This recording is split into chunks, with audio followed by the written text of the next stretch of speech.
warahmatullahi wabarakatuh dan salam sejahtera. Bersama-sama saya pada petang ini adalah kedua-dua Timbalan Menteri Pendidikan, Ketua Setiausaha Kementerian Pendidikan Malaysia dan Ketua Pengarah Pelajaran Malaysia.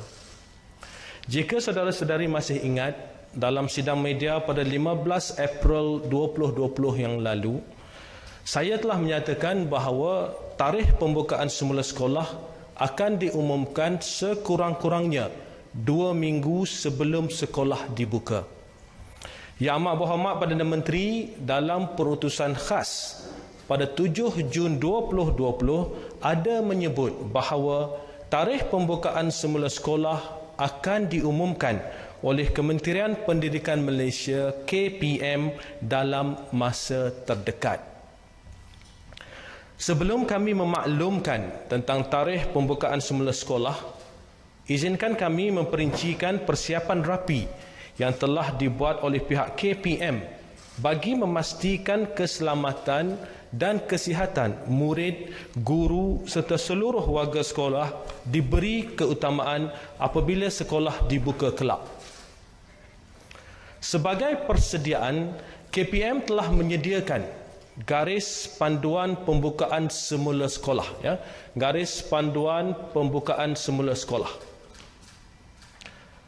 Gerak kerja bagi penyediaan garis panduan ini telah bermula pada awal April 2020.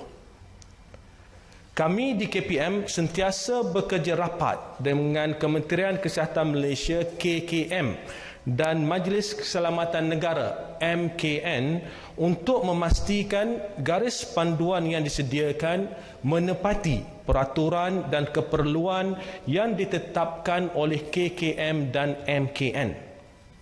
Garis panduan ini terpakai kepada semua sekolah kerajaan, sekolah bantuan kerajaan, sekolah swasta dan mana-mana institusi yang berdaftar dengan KPM.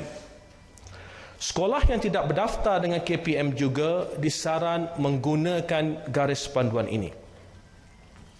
Untuk makluman semua, garis panduan ini telah mendapat pengesahan daripada KKM. Di samping itu, keboleh laksanaan garis panduan pembukaan semula sekolah telah dicuba di 12 buah sekolah di bawah KPM dan 8 buah institusi pendidikan swasta pada awal Mei 2020. Saya bersama-sama Ketua Pengarah Kesihatan, Ketua Pengarah MKN dan pegawai-pegawai kanan kementerian telah mengadakan lawatan ke beberapa buah sekolah untuk melihat persiapan pembukaan semula sekolah berdasarkan garis panduan yang telah disediakan. Berdasarkan penilaian yang dibuat, pihak KPM, KKM dan MKN berpuas hati dengan keboleh-laksanaan garis panduan tersebut. Oleh itu, KPM telah mengedarkan garis panduan ini pada 4 Jun 2020 sebagai panduan kepada semua sekolah supaya persiapan rapi dapat dibuat sebelum sekolah dibuka semula kelak. Seperti mana yang pernah saya maklumkan, pembukaan semula sekolah akan dilaksanakan secara berperingkat. Sebagai permulaan, pembukaan sekolah hanya melibatkan kelas-kelas peperiksaan awam, iaitu Sijil Pelajaran Malaysia SPM, Sijil Vocational Malaysia SVM, Sijil Tinggi Persekolahan Malaysia STPM, Sijil Tinggi Agama Malaysia STAM dan peperiksaan antarabangsa yang setara. Saya pasti ibu bapa tertanya-tanya bagaimana keselamatan anak-anak apabila sekolah dibuka semula nanti. Jangan bimbang. Kami yakin dengan kerjasama guru ibu bapa, guru-guru dan anak-anak dalam mematuhi garis panduan yang telah dikeluarkan, anak-anak kita dapat hadir ke sekolah dan mengikuti pembelajaran dalam keadaan yang selamat. Dalam hal ini, kami amat berharap agar ibu bapa atau penjaga dapat memastikan bahawa anak-anak yang sihat sahaja dihantar ke sekolah. Sekiranya ibu bapa atau penjaga mendapati anak-anak tidak sihat atau bergejala seperti demam, batuk, selsema, sakit tekak dan sesak nafas, tolonglah jangan hantar mereka ke sekolah. Sebaiknya bawalah anak-anak ini membuat pemeriksaan kesihatan yang sewajarnya. Saya ingin kongsikan serba sedikit gambaran awal pergerakan di sekolah nanti. Apabila murid sampai di sekolah, guru-guru bertugas akan memeriksa suhu badan mereka di pintu masuk sekolah. Pemeriksaan suhu badan juga akan dibuat kepada guru, warga sekolah dan individu yang mempunyai urusan dengan pihak sekolah. Sesiapa yang mencatatkan suhu badan melebihi 37.5 degree Celsius atau bergejala tidak akan dibenarkan memasuki kawasan sekolah. Setelah pemeriksaan suhu badan dibuat, murid perlu mengikut laluan pergerakan yang telah ditetapkan untuk menuju ke kelas masing-masing. Sewaktu di sekolah, murid akan diingatkan untuk sentiasa menjaga kebersihan diri, terutamanya amalan mencuci tangan dengan kerap. Contohnya, apabila murid tiba di sekolah, pada waktu rehat dan juga sebelum meninggalkan sekolah. Di dalam kelas nanti, meja-meja akan disusun pada jarak 1 meter. Secara umumnya, kapasiti maksimum untuk sebuah kelas dengan mengambil kira penjarakan sosial adalah tidak melebihi 20 orang murid. Namun begitu, untuk ruang yang lebih besar seperti dewan sekolah, kapasiti tentunya lebih tinggi. Bagaimana pula keadaannya pada waktu rehat? Tentunya ibu bapa membayangkan anak-anak bersesak-sesak di kantin. Jangan risau, waktu rehat adalah secara berperingkat. Di kantin nanti, makanan dan minuman akan siap dibungkus. Murid perlu beratur mengikut tanda penjarakan semasa membeli makanan di kantin. Murid akan makan di dalam kelas masing-masing di bawah pengawasan guru. Ibu bapa atau penjaga juga digalakkan menyediakan bekal makanan untuk anak-anak mereka. Selain daripada pengawasan guru di sekolah, kami mohon jasa baik ibu bapa atau penjaga supaya sentiasa berpesan kepada anak-anak agar mengamalkan penjarakan sosial dan menjaga kebersihan diri pada setiap masa.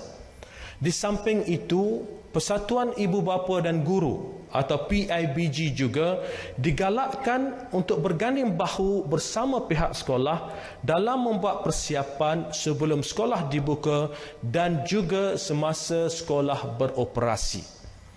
Aktiviti di luar bilik darjah seperti sukan dan kokurikulum secara bersemuka tidak dilaksanakan sehingga ke suatu tarikh yang akan dimaklumkan.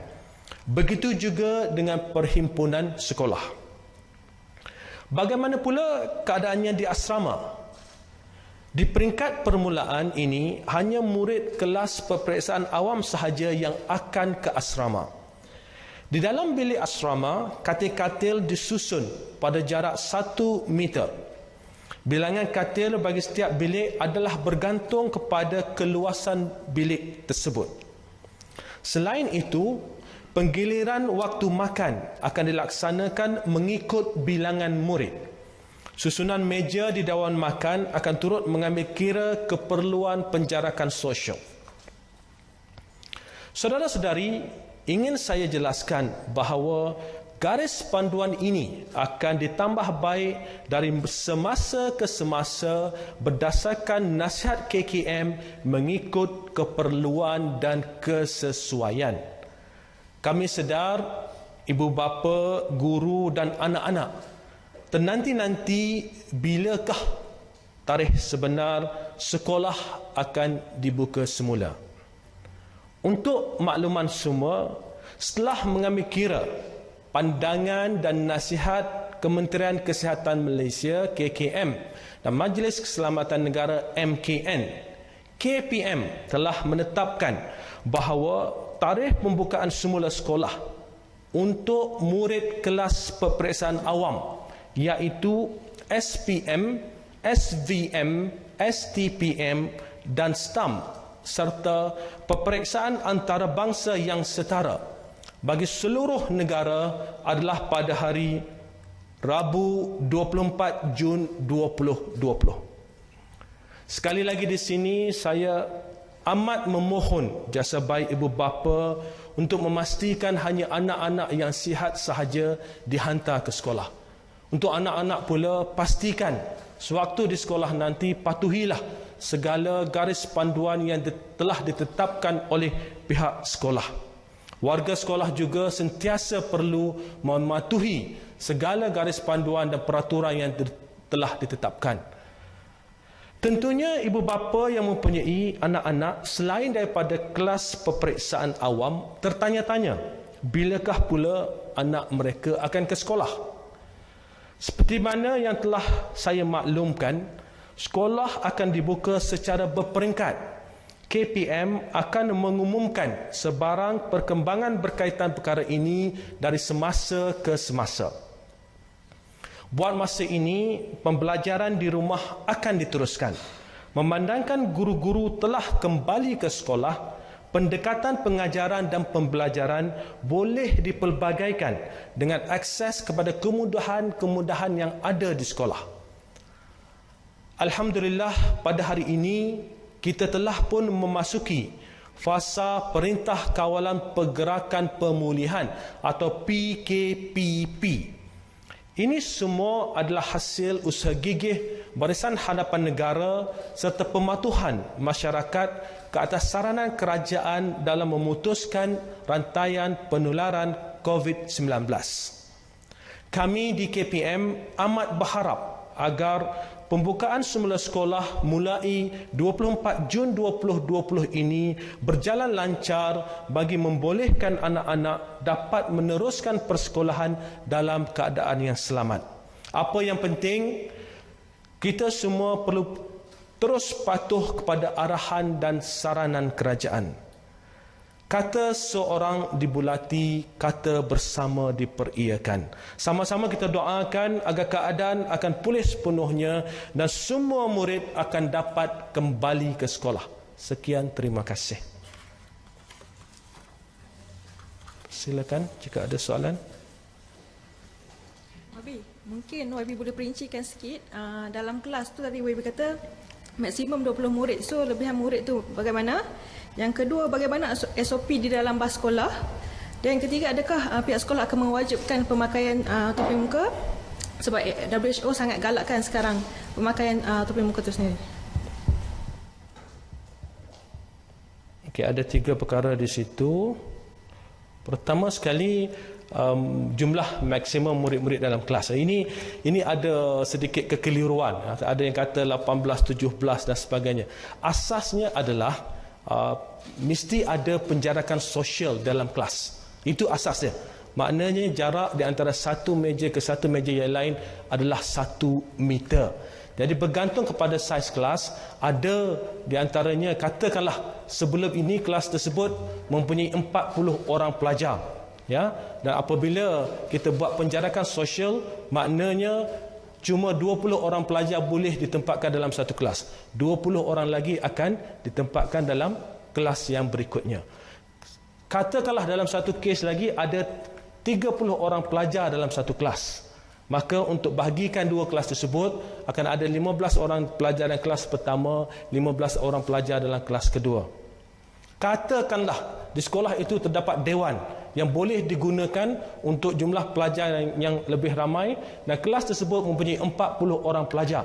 Makanya pelajar tersebut 40 orang boleh berada di dalam dewan tersebut dengan syarat meja-meja disusun dalam jarak 1 meter. Ya, itu saya harap itu jelas tentang saiz kelas tadi.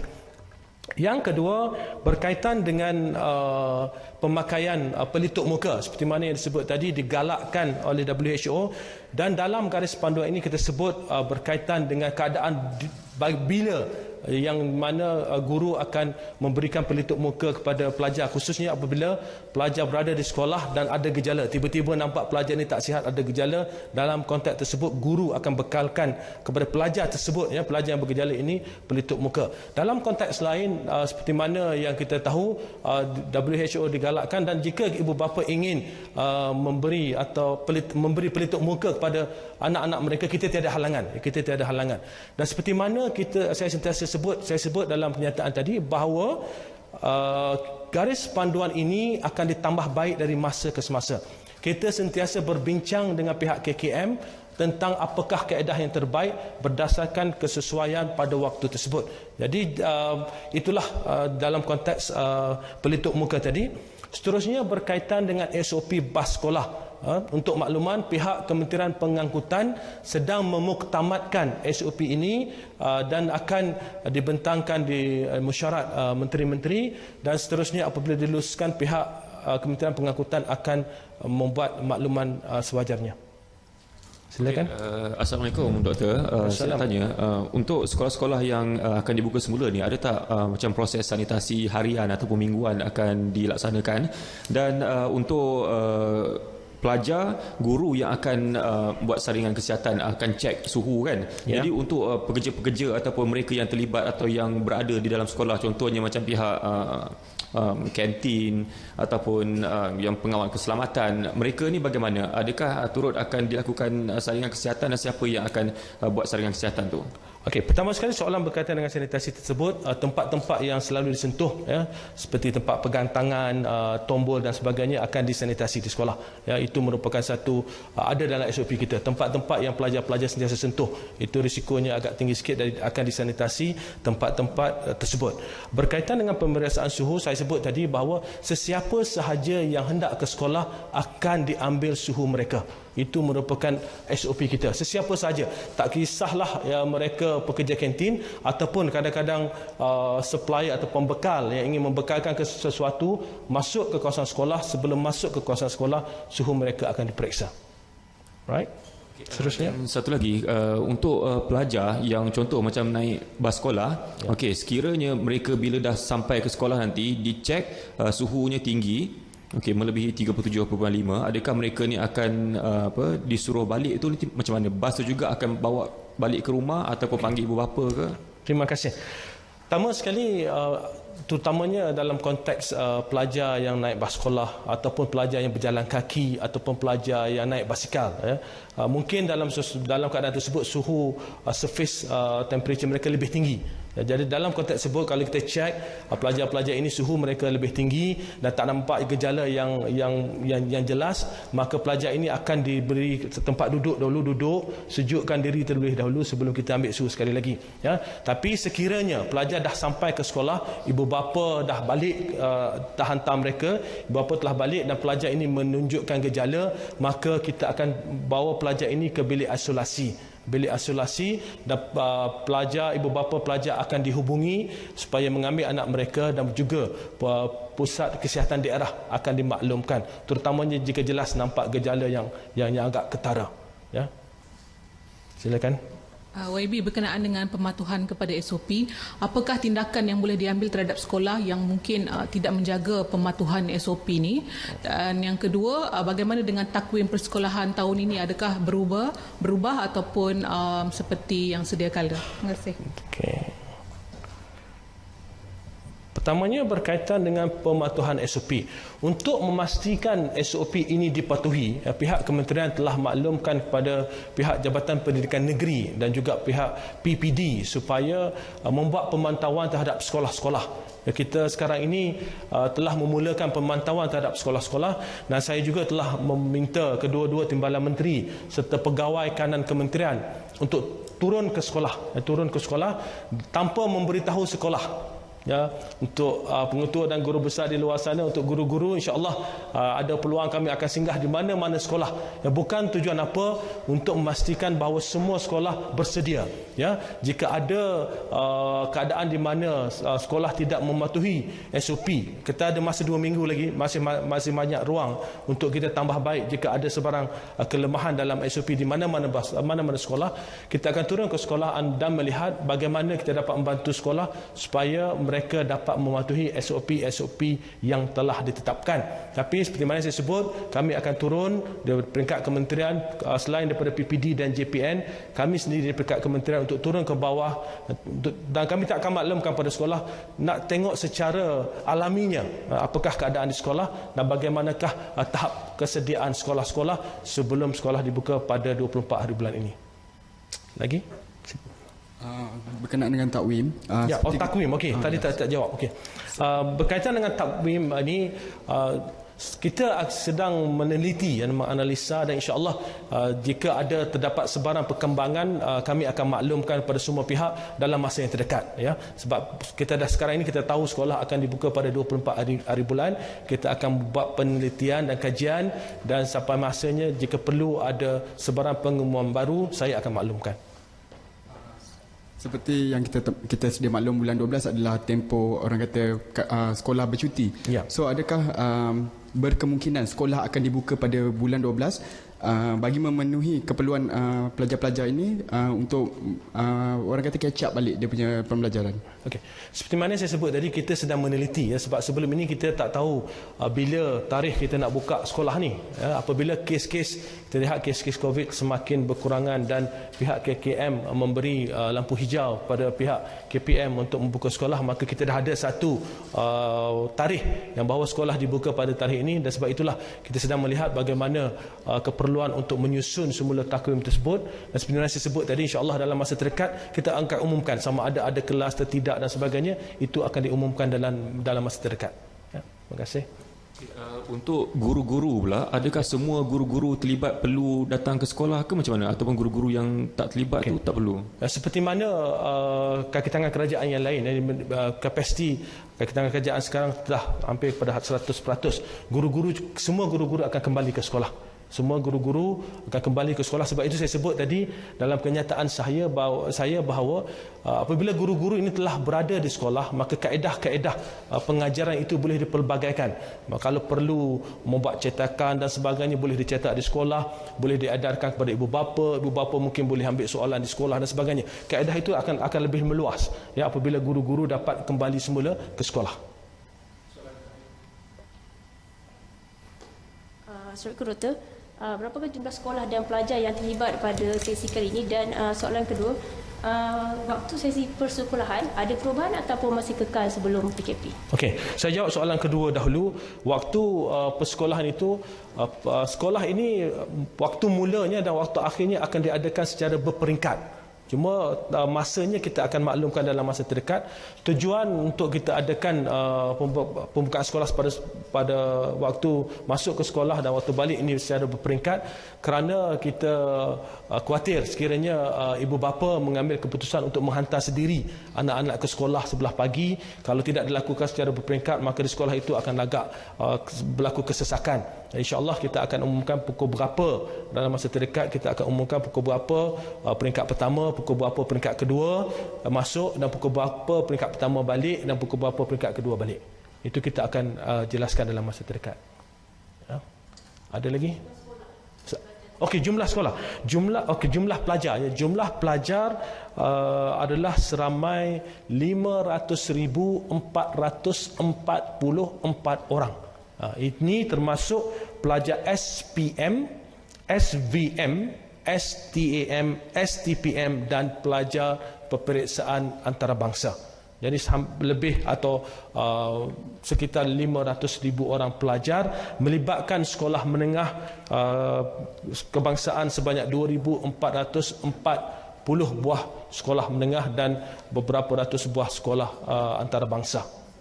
Itu jumlahnya. Ada lagi? Ada? Jika tidak ada, saya ucapkan terima kasih kepada semua. Assalamualaikum warahmatullahi wabarakatuh.